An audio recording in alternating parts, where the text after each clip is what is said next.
All right. So, welcome to another episode of Mornings with Movers. We got an amazing guest, Stephen Reed, in the building today. And Ryan, he's on the West Coast today, so he's up early. So, thank you, Ryan, for being here for us. Um, 6 a.m. over and there, right, It Ron? is, man. 6:01 a.m. West Coast. So it's different out here. But I tell you, streets are packed, cars everywhere. LA traffic is no joke. Probably even worse. It took me an hour and 40 minutes to go about 32 miles yesterday. geez. Yeah. I All don't, right. I don't miss Atlanta for that. Yeah, actually, yeah, ATL is about the same Yeah. thing. So, right. Nope. All right, so today we're going to be diving into Stephen Reed's story. Obviously he's a relentless entrepreneur. For those that don't know, he started his business with $1,000 and turned it into a multi-million-dollar empire, and plans to double it in the next few years. He's a hometown dominator in Memphis, and Stephen, he's not just playing the game; he's playing to win. From leading big league movers to launching new ventures like Ready Rolls. He's all about creating opportunities and pushing his team to greatness, giving back to the community. His success isn't just business, it's about legacy, impact, and making Memphis proud. Stephen, did I hit it on the nose or is there more to that story? You You actually got nailed it. something You else. nailed it. So yeah, tell us about Thank what's you. going on. So we're in Memphis. I'm passionate about if you know anything about me, you follow me, or you've heard about Big League Movers. Memphis is in everything we do. We're not a model that's looking to go to different cities. We're a model that wants to be in our community, be the hometown dominator, right? Maximize our opportunity in there and grow laterally within the community. Our whole stick is we want to be your neighbor to our customers, right? We don't want to just be with you move day. We're going to be at your school when you're dropping your kids off on your first day.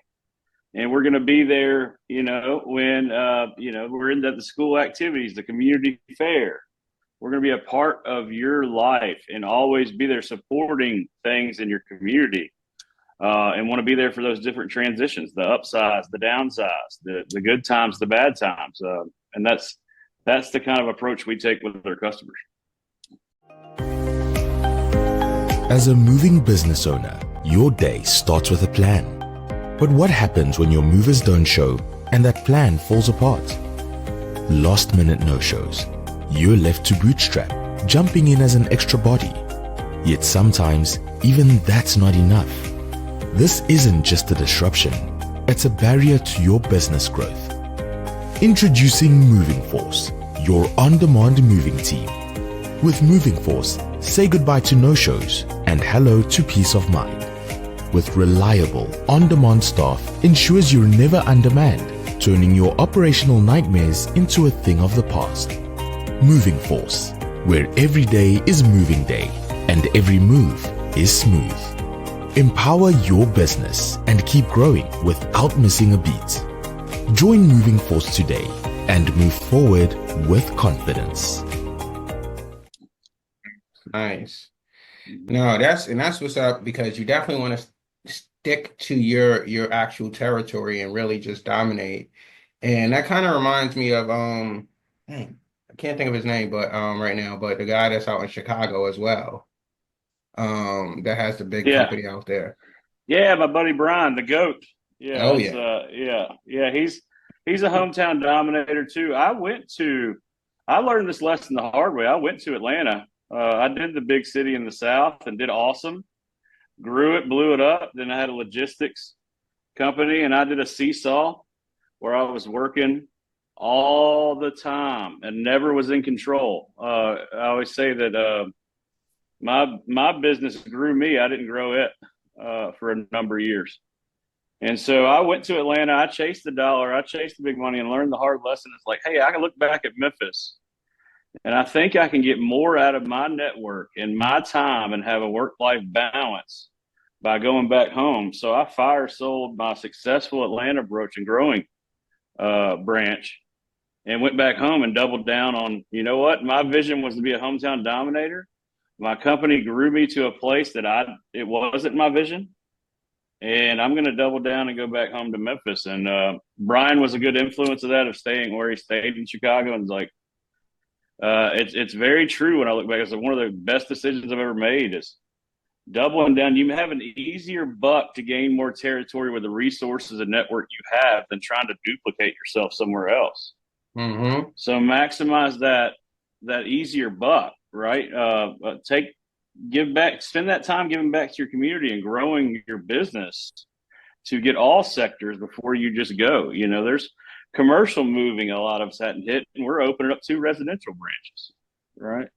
It's a lot harder to grow 2 residential branches than it is to add a commercial wing with your current team, and a lot cheaper.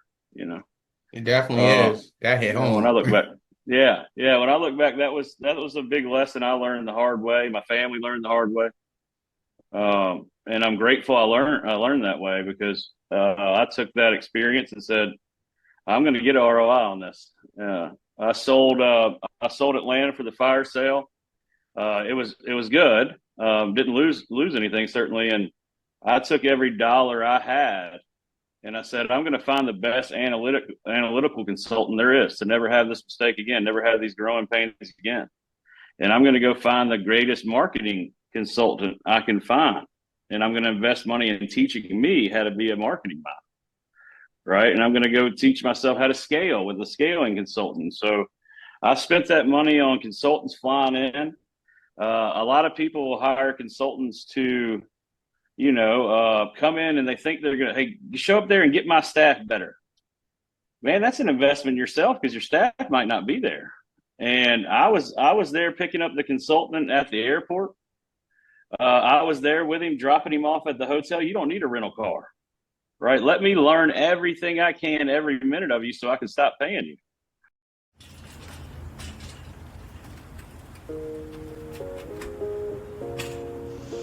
All right, guys, my name is Brandon. I'm with Max Move Management, and here's 11 steps on how to have a perfect move.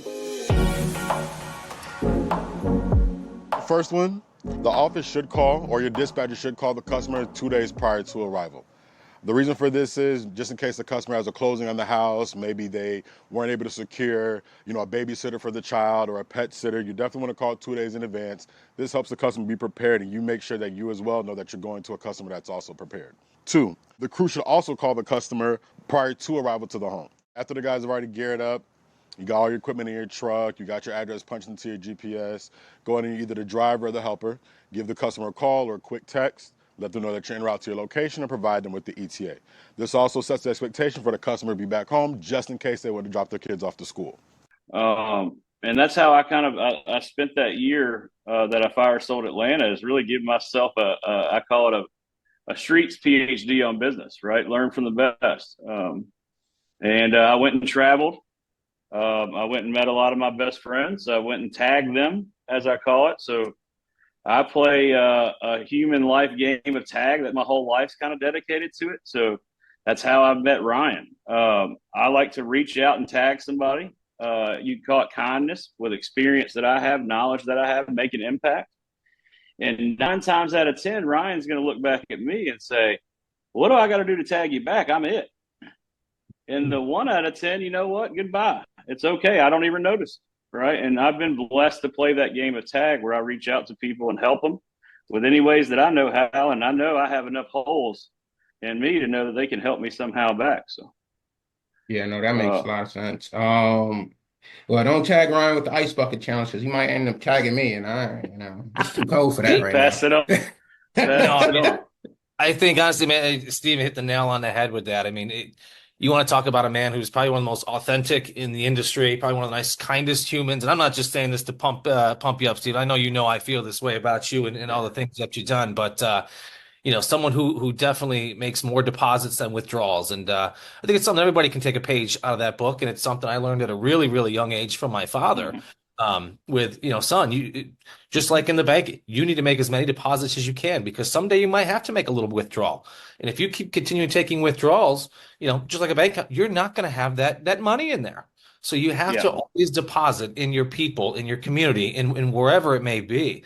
And this is something that we're doing every single day over here, both on this side and then both my personal side with what I have with my other business. So Everybody can take a page out of this piece here. I mean, super, super critical. You got to make those deposits, and then those withdrawals just almost come natural. I feel like at that point, you don't have to ask. It's just like, hey, I know a person who's looking for some VAs. Like, I'm just automatically going to send it right over to Steven. Or I'm gonna send him a quick Facebook message or what have you, or send him a text. It just becomes like this natural, really cool ecosystem of, hey, I got this guy that can do this, and I feel like I'm always pushing people to other people, and I'm never really bringing anybody to me. It's always, hey, see everybody else, and then hey, maybe someday they'll push them back to me, right? Yeah, So, naturally those people are it, yeah. and we feel, hey, Ryan is helping out me so much, and I know his goals. I got to help him. I got to put some deposits in him. Yeah. And we have that natural pressure. It's no different in everything we're selling and moving. That's how I built Big League Movers is I'll go to realtors, right? And they don't want to hear about me. They want to hear about how I can help them. And so I'm going to say, how can I tag them? Not how can I wait in the Chamber of Commerce and wait for them to get through talking and hope they notice, right? I'm going, how can I tag them and actually affect them? And then they're going to give to me. How can I be their neighbor? Right. So, thinking back on that, like I think our first conversation, Stephen, we first got on our first Zoom call. I think the first question you asked me was, "What can I do for you?" yeah, I really remember you like, "What?" And I'm like, "Where's this guy at?" Like, we're just having a conversation. He already wants to give me something. Like, holy cow! Like, yeah, I did. I vividly remember. That was like the first thing out of your mouth is how can Ready Rolls? How can Big League, and most importantly, how can Stephen Reed help you, Ryan personally, Ryan professionally? And those are the moments that that's when you want to make deposits with the big leagues, the Ready Rolls, the Stephen Reeds of the world. When you're communicating and having a good time with somebody like that, like you just can't not want to give back. Yeah. 9 out of 10. You'll go through highs and lows. There'll be points of like I'm giving, right? But it comes and goes. Don't let one person change you, right? There's going to be takers, right? Dippers.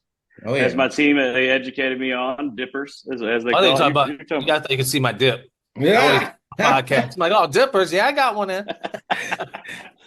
There'll be highs and lows. There'll be times of discouragement, but man, it always comes forward. It really does. At least to me, I'm 40, and I've been blessed, and so I hope to continue that way. Yeah, I think it comes with, they say age, definitely comes with a level of maturity for some people. But it's definitely one of those things where you want to be comfortable in your skin, especially once you get to a certain level in business, where you're just like, okay, I'm not in the earlier years. It's about, okay, let me get a footprint. Let me get some money in my pocket because obviously this business is draining me. And then in the later years, when your business mature, you're like, okay, what more can I be doing?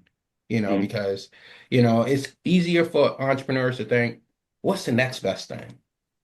I got the moving going, or I want to expand, or I want to, jump into another industry that I know absolutely nothing about, but also run my moving company. And it just gets too overwhelming. And then they get burnt out. And then they just don't give back, because they're doing too much. It's not because they don't intend to. It's because they're stretched too thin. I've been there, and that's when you're kind of in that zone of the business growing you. I didn't intend to be in this pocket of space, but I'm really motivated to be this guy in the community, but I'm not even in the community right now. Right. So you kind of just start making that. So that's kind of what I mean and how the business grew me. I wasn't even a part of my community. Right. I was flying in to get an awards. That's what I was to Memphis at that time while I was in Atlanta. And then with a fire hose on the other side, trying to learn how to be a warehouse manager and brake bolt. But that's kind of if I could share that, I think I hear a lot of, and I'm not saying it's a bad thing. Some people are very successful at it, but I hear a lot. The best way to get to 10 million is open up 5 $2 million branches. Keep kind of popping that on there. And I've kind of gone that route. And then I've gone the route of staying in hometown and getting to the same point, and it's a lot easier. Oh yeah, it definitely to get to the hometown. I can understand partners maybe splitting in that kind of certain way, but in my scenario, it was I wish I stayed, and I would have been where I'm at 5 years earlier if I didn't go to Atlanta. Yeah, I would say it's definitely one of those things where I was doing kind of like dabbling with long distance as well as locals. And I Mm-hmm. realized that we don't need to deal with the headache of long distance and making sure that guys got somewhere to stay, making sure that, everything goes right, the trucks don't Mm-hmm. break down while they're on the road, where it's like if you just stay local, you could essentially make the same amount of money if you're charging properly, and Yeah. ultimately you can get to the same point without as much headache. And everybody's home at the end of the night, your trucks are in the lot, and you can sleep peacefully. You can sit and go do something for your community, do something for your family, or fill that time with what you wanted, right? The 80-20 rule. If you're spending, a lot of us spend that 80% of our time on 20% of our revenue. That's very, very frequent in business. So I kind of take it as Dwight, you kind of made that decision and said, it's not worth it. So It's not worth at it. I what can get my time back a little bit. so what do you think? How many years have you been operating? This will be 17 years in July. So when did you feel like you paid for your freedom? At what year? Phew. I'd say, man, if you look at back in my timeline, you check out my Facebook or even some big league mover stuff, you'll see that I was about double my size and almost not recognizable probably about 3 years ago. So I think Okay. when I actually sold Atlanta, transitioned and did that consulting year and that travel year, I really got my life back together. And then I really got into the VAs. And that really helped me get my family life together because I'm a workaholic. I'm sure a lot of people can tell from the groups if they've seen me in that stuff. So I'm up at 3 a.m. and I love moving. I love this industry. So I wake up excited looking at MCOU, right? And different groups on that side and wanting to answer moving questions. That's what I like to do. A lot of us don't like the industry in that way. It kind of takes a toll on us, but I'm blessed in the way that every day at 3 a.m. I'm waking up passionate about moving. Yeah, no, it's definitely something in the blood where even when you're not really in the industry, you're in the industry. You can't get away. Yeah. No, I think it's my ADHD. It draws me because it's a challenge. It really is. There's always a challenge every day for us that we can go find So what for do you sure. feel has been your biggest challenge in the last couple of years or so? There a leadership layer, right? So for me to be in my office at home a lot and have that layer, I had a really good. It was I realized that I was four people at my organization, and I needed a leadership layer of four people under me. So that was really tough to adjust to, and adjust to me not being the owner. So divvying out those four people's work to kind of watch and get the same result for the people I was getting a result from. Right. And so I understated that kind of transition a little bit. And then kind of taking off that layer from me driving the bus, there were a lot of things like I had a pretty bad area why I didn't hit my goal this past year is I transitioned marketing for the first time and found out I don't want to transition marketing all the way. Right. I had an error on a website change that I wouldn't have happened if I was on top of it like I had before a leadership layer, and a dial pad ring central transition that was what had some errors that impacted me financially that I wouldn't have had. So I've learned a lot of what to hold close to and what to kind of give up on in delegation, and what's kind of impactful things that you wouldn't think of that could change a number in this transition of leadership stage. Yeah, that's definitely big. And I think for me, I think I took a lot of my learning lessons from Lauren. Can't pronounce his last name, but we all, for the most part, know him from Yeah, Canada. Lauren Ferguson. Yeah. Yeah. So, Man, you know what? I'll tell you probably I got to give a shout out to Lauren because when I first got, a lot of us get in those groups and we search and we don't really say much, right? mhm. And man, you go back, man. When I first got into that group, I found a lot of stuff that helped me. From Lauren just being so giving of information, so I got to give a shout out to that. So Lauren has definitely impacted me. Yeah, I definitely got to reach out to him. It's been a while since we are. I feel like obviously I haven't been in that MCOU group in a very long time. Yeah, yeah. But Seven figures though. When you searched it on that side. Yeah, because You're in seven I know. figures. So. Yeah, I'm in that group. I know he was very active in the MCOU group, and I haven't seen him pretty any active in any of the other groups. Well, he's not very active since that time that we saw him pretty active in the groups. But man, that's what I mean. That search base. I use that hmm search bar. I have in all those groups. Use that search bar Yeah, really, really well. but It's good to find that information. I think him similar to yourself, or just people that kind of like, I'm not gonna say bought yourself out the business, like, but you kind of became the CEO without being in the day to day. And Yeah, yeah, it's definitely a difficult transition. I think Lauren will say the same thing. I don't know that, but I just from going through it. And Eric, it's just that there's all these things that you hold to your business that you do that you don't really notice that you care about, and you make sure that bucket's filled. That you'll find. I have a wonderful team. The leadership team. My expectations were a little too high for them to fill me so quick. So, but they're doing it. It just took a little bit longer in that transition, and I think that's normal. But I've gotten everything in growth mode and moving, and I think you have too, Dwight. And we want things to happen instantly, and that's what we're used to. Like we want to manifest it and then make it happen, right? And so yeah, that well, transition took a little longer. yeah, once you build it, they said they will come, like the angels in the Hmm. outfield.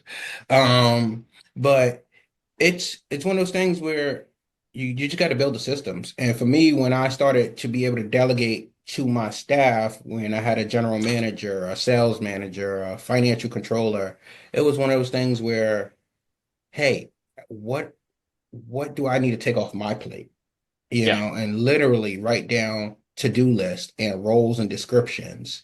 And I could tell you a lot of people don't do this because they don't want to take the time. And it's just like, hey, what are you doing as a sales manager? Write everything as a sales manager. Don't deviate. Write everything as what is sales manager is intended to do. yep, Right, everything what a financial controller is doing, and you're like, well, what is a financial controller? Well, what are you doing? Are you doing your own books? Do you have somebody else doing your books?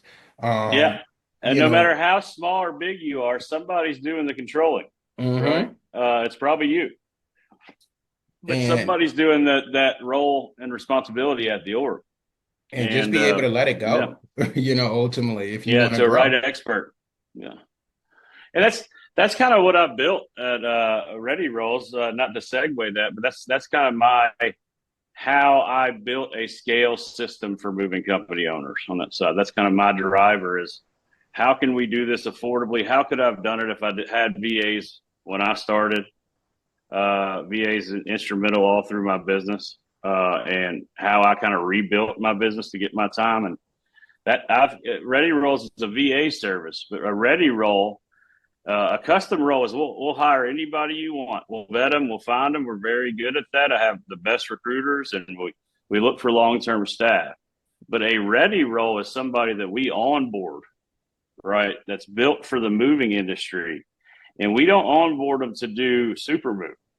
We onboard them to teach them Dwight for 2 weeks intensively and how to support Dwight in his goals in his business to help him build his time, right? And Okay. that's what we've done because it's kind of that's what was successful in my business.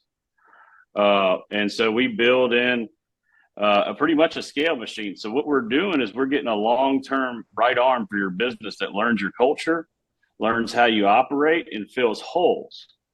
And in the meantime, what they're doing is they're building their arm. You're building an arm over there to then manage VAs as you scale affordably without having to manage 5 VAs, right? Not having to manage a bookkeeper over here or an HR director as you grow or a dispatcher. Your right arm will be the culture piece in the Philippines that makes sure you have that team and they're looking out for you. So you're only having to talk to that right arm, that ready role. Yeah, and I feel like that's definitely the direction people need to be going in, especially once you get to a certain level.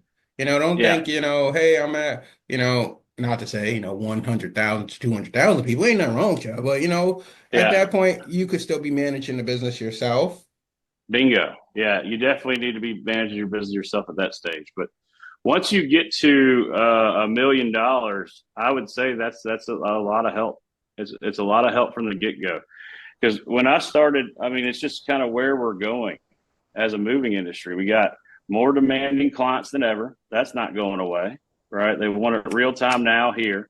That's only going to get worse. Yeah. And That's we have only, trucks going through the roof. Insurance goes up every year. Tell me different, somebody.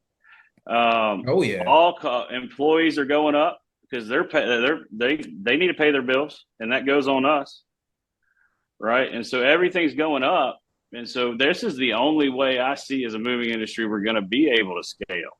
So I got in here about 18 months ago, started building this thing because I kind of saw this is where a need is going to happen in the home service industry because we can't compete with each other with the costs that are going up. Where there's a need, we can't hire that. I was blessed to have a $35,000 operation manager named Jason Haas who's committed to me for 65 hours. Right, that's not happening anymore. Right, as you know. Right, and so it's a lot tougher to affordably scale and have those people. It's not an option anymore. Right, so it's not like we're taking jobs from a moving company. It's really we are actually giving support to an owner that doesn't have it. And that's what I've kind of built there. Right? It's a Swiss Army knife a little bit. Yeah. And it's crazy because like you mentioned, we used to think, okay, maybe every 250 you can hire an admin staff. Yeah. And now it's like that number, I don't even know what the number is. Ryan is probably good at that side of things. Honestly, I think it's closer to like 450 or 5. Yeah, I think it's my number. I'm going off kind of is 550 on that side. It was 450, maybe what? I don't know, a decade ago. So you got to think it's gone up. That's kind of where I've always put it. Our prices have gone up, right? And that is scary just to think. Hey, I need to hire now. Okay, let's dig into this a little deeper. So 450. Say that again. Sorry. Depending on the margins of where you're at, right? So obviously different margins and different lines of work. I mean, interstate's have X, local's going to have Y, commercial is going to be up in here. Your international is going to be about in that same bucket. So I guess when you really break that number down, is it 550, fictitious number here, but 550,000 worth of interstate and local business will allow you to hire an additional admin person. Or if you're cranking out that commercial work at 55, 60%, is it potentially that, hey, now I can have 300K and I can bring somebody on if I'm rocking that line of business. But I think it just depends on how detailed and what type of not rabbit holes you're going to go down. But if you're trying to increase just your local by $500,000, then yeah, it's probably going to be that 550 before you can bring somebody on. But if you're diversified in particular lanes, I think you can get there a lot faster. Yeah. But I'm a big believer in what Ready Rolls is doing as well. And I think, shoot, you can grab that additional help, grab that assistance. You can lead from behind rather than lead from the front and dragging your staff with you. I almost, equate that to, you look at these shepherds, right? Are they calling their sheep? Like, come on, guys, let's go. No. They're behind with that hook, corralling with the German shepherd, making sure everybody's going in that same direction, giving them the autonomy to make the decisions that are needed. And I feel like that's where, that's where you win.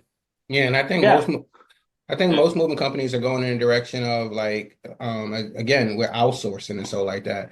Like if it's not a role that needs to be in the office or that's impactful in your moving company, like, okay, well, hey, you physically probably need a dispatcher.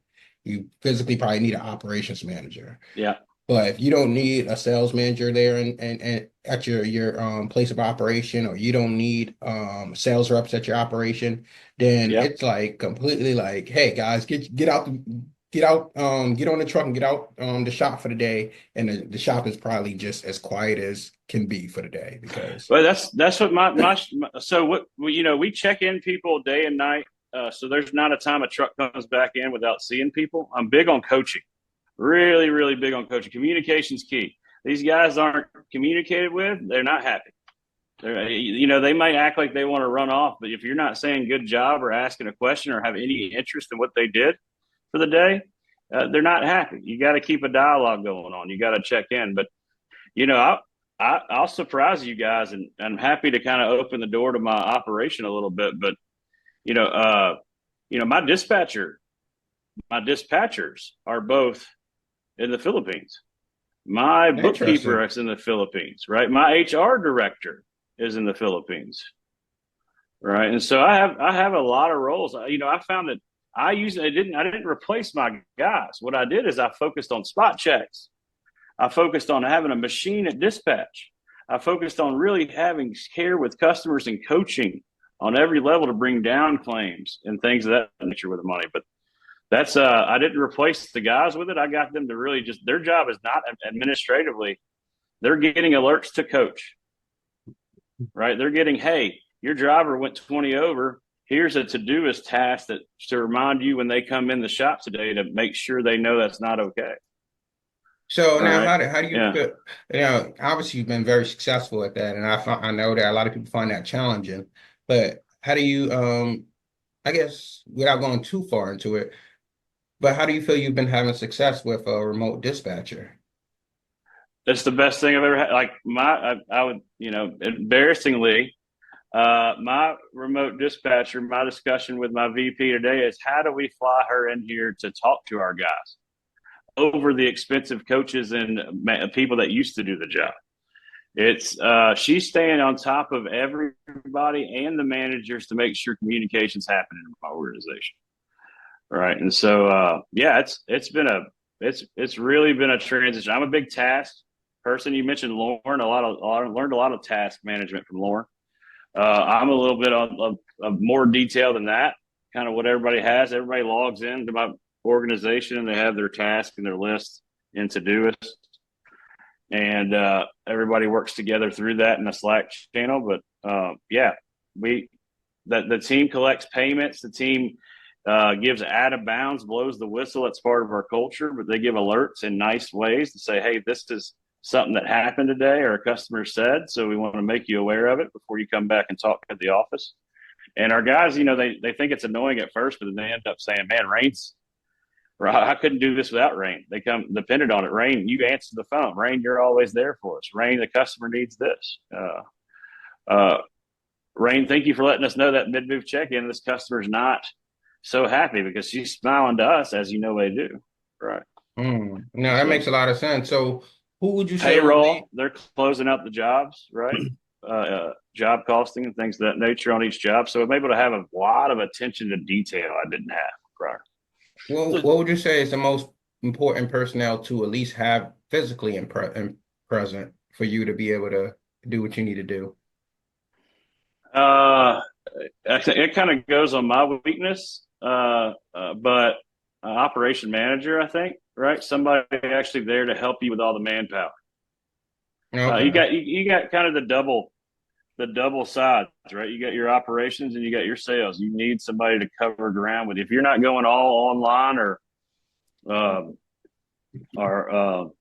Outsourcing. phones, you're doing Mhm. yeah. Your operations manager's your guy. If you Right. ask me, I'm going to say my sales manager because I'm just a instinctively operations guy and I have a lot of systems for it. But I think for most people, you got to kind of equal both those. Okay. Go ahead, Ryan. You look like you want to say something. No, I love. And I was, correct me if I'm wrong, Steve, but it sounds like what you've created.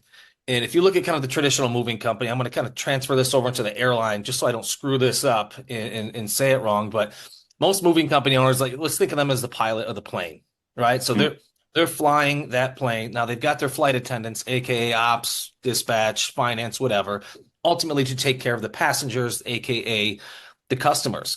But oftentimes, you know, you'll see your flight attendants and your customers doing things on that plane. But then all of a sudden, the pilot's walking to the back of the plane and serving drinks. The pilot's vacuuming the floor. Yeah. Now we're talking mid-flight, right? How scary would that be if you were a passenger on a plane and you're seeing your pilot serve drinks? So to me, it sounds like what you've created through Ready Rolls and through your VAs, and bear with me here, is like you almost have a bunch of mini private jets. And each one of those lanes has their own pilot with their own flight attendants and their own passengers.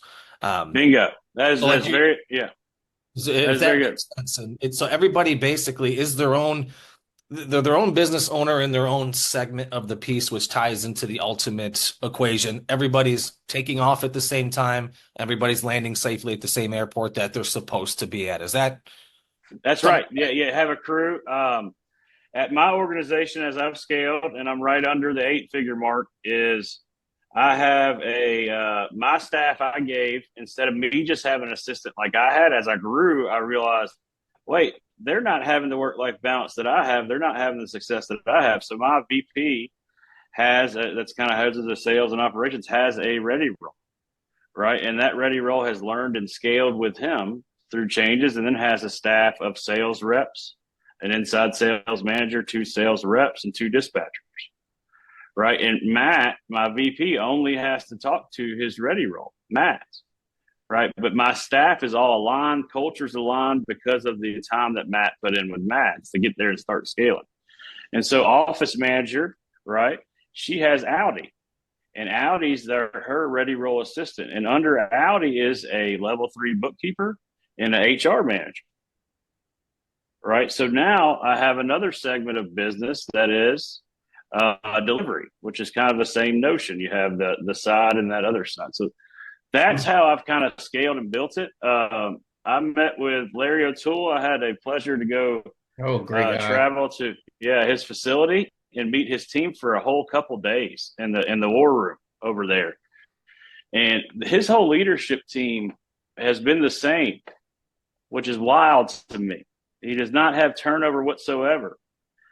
And it made me think of, how, Larry? I've gone through 3 different leadership teams, and I've spent them. Like, I've ran through them. Great people, but ran through them. I'm just, you seem to be the same way. And he said, well, Stephen, do you have a business coach? And I said, yes. He said, I figured you're a bright guy. Well, do they have a business coach? Not your business coach, but do they have their own business coach? Do they have a budget to advance themselves? Just because they don't know to go get a business coach doesn't make them where you need to change them, right?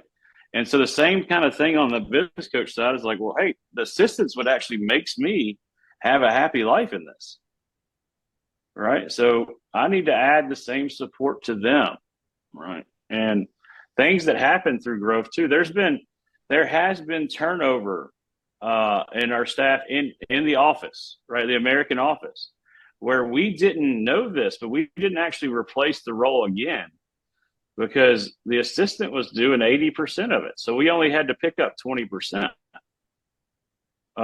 And so it's impacted my business in the last 18 months in so many different ways. And great, like, again, I was double my size, never saw my family, pale as could be, didn't hit the sun, right? And having VAs in my life, which I didn't know how it could help me before. Like, I don't want somebody in my email, but having VAs has gotten me to where, like, I'm a different person. In fact, my town knows it. They're like, hey, what happened? What It's happened 3 definitely years been ago? a big help. Having the ability to utilize them in my training firm as well. And Yes. it's been a huge help on, the things that they could take off your plate and you could focus on the things you really need to focus on. And trust.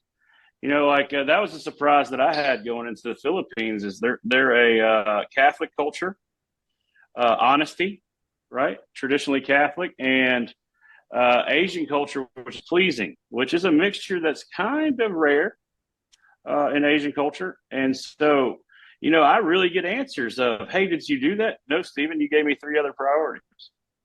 And I'm like, okay, now let me spit back to you. Let's make that a priority. Now, we all know how we do it. I'm guilty. Like, we do it as Americans. Dwight, you may ask me something that I was supposed to do, and I'm going to look at you kind of slow and go, yeah, I did it. Right? And then you're going to move on thinking it's done, and then it gets forgotten again for me because it was never a priority in the first place. Right? And those are misses we have as bosses. Those are reactive moments we go backwards on. And that was that has been a underlying biggest factor for me to move faster in business. Yeah, and so I guess with admin, I got to go back to that question because I'm always fascinated with this one. So when we say, again, Ryan, just using your pinpoint of, let's just say 500,000. Now, is an admin considered? Are we talking about a management role, or are we talking about more like a sales rep? Like, what are we referring to in that case? Non-sales. I'm sorry, Ryan, but I'm answering non-sales on that. Okay, so pretty much like a that's the rule I know, Ryan. Is that the same same way you were Yeah, I mean, taught? to me, the admin piece would be kind of along that move coordinator Yeah, aspect, but no, I mean, definitely not sales. yeah, Okay. yeah, yeah. 500 per employee, not sales to operate is kind of what I was taught. So how many, I guess, when would you think jumping from one sales rep to a second sales rep will be potent? When you got the leads to hammer them home. I think that's where I've always gone to add the sales team is when the leads justify it. When I'm having any kind of misses because of demand. I run pretty lean on the sales side. I got three between all my sales. I got three guys. They all have assistants, like kind of the ready roll set up so they can do more. But between all my sales, they got, they got two guys that get a little over two, and then one guy that gets almost three. I think that's the critical piece is I look back Hmm. at my sales career, I didn't have a backup. I didn't have a ready rolls assistant or anything. So I could have probably did, and this is no joke, 4 or 5x the work. But I was so tied up in these mundane daily tasks of this follow-up, this piece, that piece. It was like I felt like I spent more time doing clerical crap than actually focusing on bringing in new business, having my quarterly reviews with all the different accounts that I had. It was just, I felt like I was, Impactful conversations, right? yeah, I felt like I was just almost like, what do you call that old arcade game? Pinball. I felt like I was just a giant game of pinball, jumping here, running here, going here. And it was like, holy cow. So to reverse times and go back into my earlier career to have somebody set aside where I could go out and focus on driving business, driving additional quality, having those quality conversations, as Stephen had mentioned, yet knowing that some of the back end work for me was going to be taken care of, some of the ridiculous emails, some of those kind of crazy phone calls that come in 15, 20 times a day when your cell phone just never seems to stop freaking ringing. Like, I don't think teams need to have this monstrosity of a sales force in today, especially with AI, with Yeah, automation, yeah, with yeah. software, with ready rolls. One person can do the work of three at this point, at least in my opinion. No, If you you're right.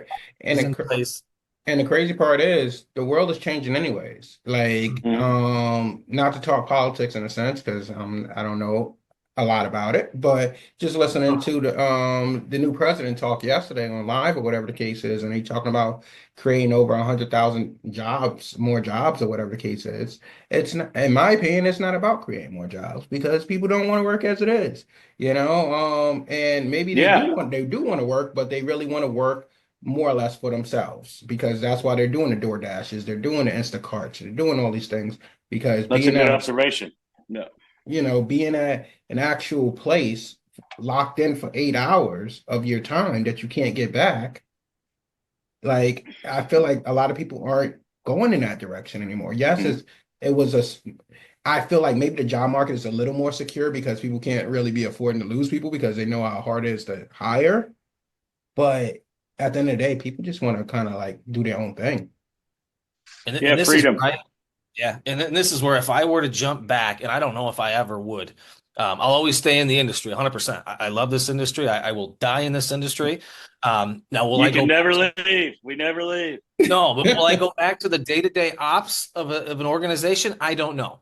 But if I'm kind of losing my train of thought, but if I was going to go back, what would that look like? How would I do particular things? What type of talent would I bring on? And most importantly, I would be going towards that performance-based piece. Because to me, if I'm interviewing some sales guys or anybody and I say, hey, you know what? $1,000 a week is what I'm going to give you. No commission. How many people are going to sign up for that job? Probably a ton. Oh, I'll take $1,000 a week. I'm going to be offered, hey, you know what? I'm going to give you $0 per week. However, you've got the opportunity to earn 4, 5, 6, 7K a week based on your performance, based on what you book, based on the GP of the particular, whatever the case is. And you're probably going to lose a lot of those candidates, but I'm Yep. sure you can find one or two that are going to be like, I'm hungry. So Hmm. I'm And they're going to not go gonna after the sleep in the car because it's their lunchtime. That's what drives me crazy. Get rid of that as soon as possible. Somebody's watching the clock on sales. Get at it. create. Right. I knew sales guys that would Yeah. create fictional appointments in their calendar just to leave the office for 2, 3 hours to go play 9 holes. I don't want those people. I don't Nope. want Hmm. somebody that comes in and wants a salary. I want someone that comes in and says, I want to create and control my own income. And I feel like this is where some owners in the moving industry also struggle a little bit because like, man, I want to pay my sales rep 4K or 3K a week or 2,500 bucks a week. In my day, why would you not want to? As long as you're set up correctly, your numbers are where they're supposed to be. I want to pay my people as much money as I can possibly do. Yeah. But again, performance based. So again, if I was to go back, it'd be all performance based hire from dispatch to sales to finance to ops, even crews. To me, to give, and we weren't big into giving our guys, merit increases and things like that. We just adjust and get a little crazy with our performance based piece. Because giving somebody an extra $1 an hour to me was an insult. Like, hey, Dwight, you did a great job these past 2 years or last year. You crushed it. I'm going to give you $2 an hour raise, which is $80 a week, which in reality is what, 55, 60 bucks in their pocket? To me, that's an insult. How can I go ahead and create a better pay package for you based on performance because you are excelling in all the areas to where it's not $2 an hour.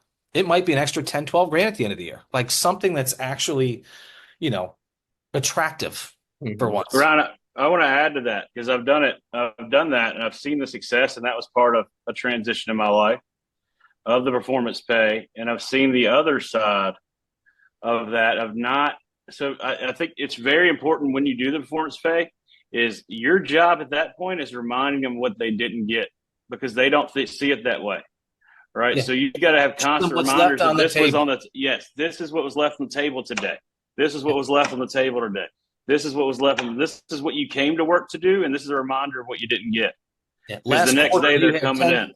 Yeah. Last quarter, you had $15,000, Stephen, of commissions left on the table. I'm not saying that you didn't do everything that you could, but you had $15,000, in Q1 that you left on the table. Yes, it's great that you made $10,000 that quarter, whatever the heck it might be. But I just want to let you know what was left. I think that's a great call out on that. Ryan, you got to say it the other way around. We got to talk about what they did good first and then bad. The sandwich. Yeah.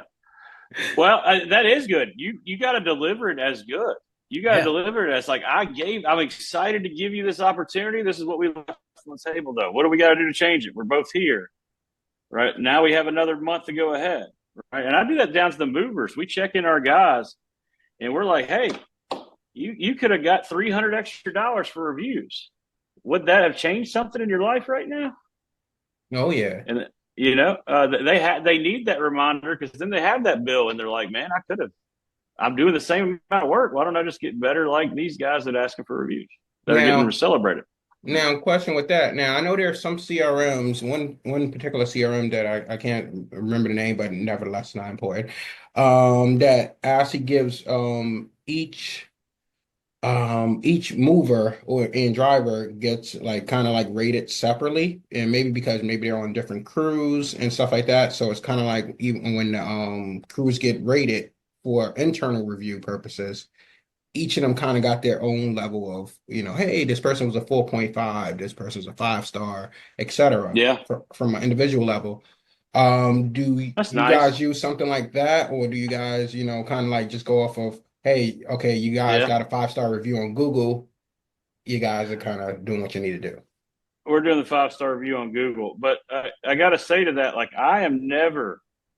Before we get the 5-star review on Google, I'm not asking for any other way for them to input feedback because that's the main goal is to get that on Google.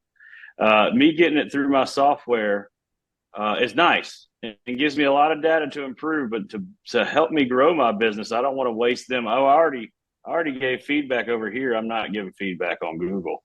I'm always trying to make sure that Google goes first in that train, maybe a secondary survey. Let me see on the other side. What I wanted to bring up is I lost it. So what was the question again? No, so also do you have somebody, I guess, because Google's faulty at best. They're really great. Oh, yeah. So Google, we have somebody on the background. So my dispatchers, right? They do the closeouts of the customers.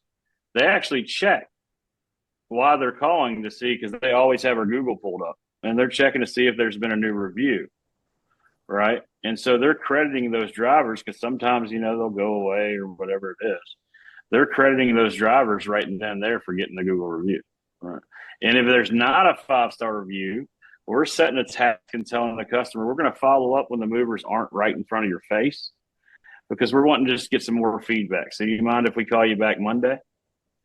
And kind of setting that up, because my KPI is 70% Google review, and it lets me know our service is declining if we're not getting 70%. So I'm always kind of looking at that lever as the bar. And we're telling customers we're going to ask you for a review. We're telling customers we're going to incentivize our guys for reviews. We're using that as a selling tool to say we're not doing the hourly clock thing. Our guys are motivated by what you tell them. And so they're going to ask you, heads up, if you don't give it, that's okay. They're not going to pressure you after you say no. But if they say no, it's going to tell us to ask you more. So we're going to come ask you more. So we're setting all that up on the sales line. Yeah, no, that makes a lot of sense. I was going to say, I know we had an issue with Google, and I think, like you said, having somebody like in Ready Roll that can actually, monitor the reviews or whatever the case is going to be crucial. We had, I think we had like maybe like 500 reviews or so like that, and we lost probably like a solid 200 or so like that. And right off of Google, because I think everybody was saying Google was doing some update or whatever the case is and getting rid of a lot of fake profiles, if they were fake profiles. Yeah. And I don't know if that impacted me, but we lost 200 reviews, and then when I reported it to Google, Google was like, "Oh, we don't see any lost reviews, but we can give you back 20 reviews or whatever it is. So if you can give me back anything, that means that you took it away." But yeah, that sounds Yelpish. I had that same issue with my personal business, and we were only in business for about 7 or 8 months. I had just over 100 reviews on Google at 4.99, 4.9. Said somebody leave me a 3-star, which actually was a beautiful 3-star review. Take the stars out of the way. There's not many threes out there. There's not many 3-star reviewers. I tell you, when I say it was a beautiful 3-star review, he complimented the staff, the building, the food, the quality. The one thing he was disappointed with was our first week was a soft opening, so we closed at 4. We only opened from 10 to 4. So he's like, why even stay open if you're going to close at 4? So obviously my response, which I think any response in Google was super, super critical, explaining why we're only open until 4, thanking him for what have you. But it was the following week, I got another review, and I looked, and I'm like, we had 400 and some odd reviews, and we were at 2.9, 2.7. And I'm like, whoa, like, what the hell happened? Like, we didn't have these many customers come in over the past 3 days. There's no way that we got 100% review capture over the past 3 days, and everybody left us 1s and 2s. So when I went and looked at our Google account, or my Google business profile, they had merged an old business that was closed from 3 years ago. That was actually you got to watch that thing. Yeah. Yeah, they merged it. So I had all these reviews, but my score was shit. So I called Google. So what did they do? They got rid of all my reviews. And I'm like, well, I'm not starting over. Filter all my reviews. So then they basically got about 80% of my reviews back. I think it was like 70 or 80 reviews. But then all my comments were gone. And I had to fight with them for about 2.5 weeks. And finally they rectified it. They got it back, and it was good. But it was nothing happens fast with them. No, imagine being 4.9 stars, and the next morning you wake up and you're 2.7. Like, to me, that was a freak out moment. I'm like, oh no. I just did. I would be. I'm at 4.9. I'd be hurling. I'd be going crazy. So a freak out moment for you. Google put my Google Map listings disappeared for 2 months in the busy season. So from June and July, I was non-existent on Google.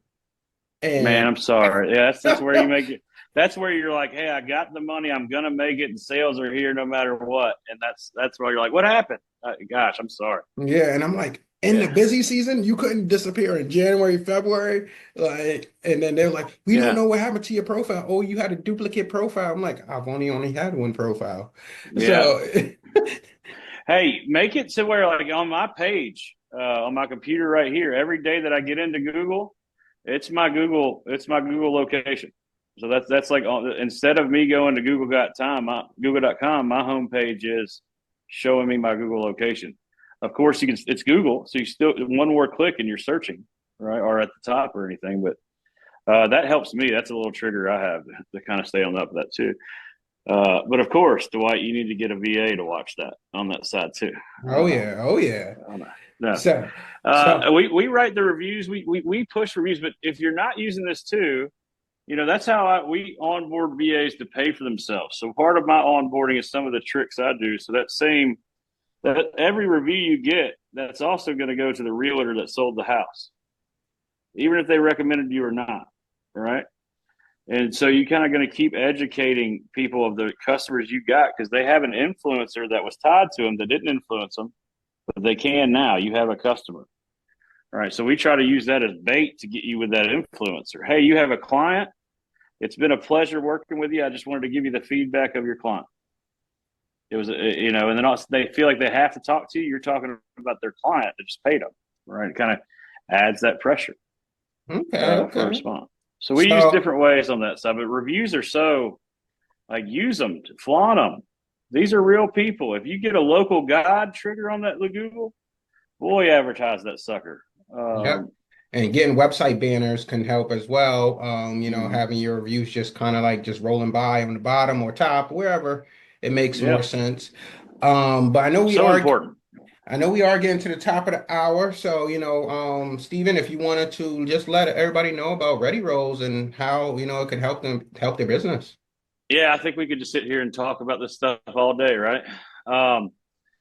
Check me out, readyrolls.com. If you're interested in a VA, if you're not and you just have no clue, DM me. Because if you're listening to us, if you're out there and you're trying to work on your business, you're going to eventually be in the stage where you need a VA. So I'm happy to help you. That's kind of, I'm open to everybody, because everybody that's talking to me is trying to work on their business. So I know they're going to grow. And so I'm happy to help. You don't have to be a sale to me tomorrow. You don't have to be a sale to me. Oh, I'm going to tag you. But reach out to me if you're thinking about it. If you're at that question about, should I have one? Do I have enough revenue? Is it time?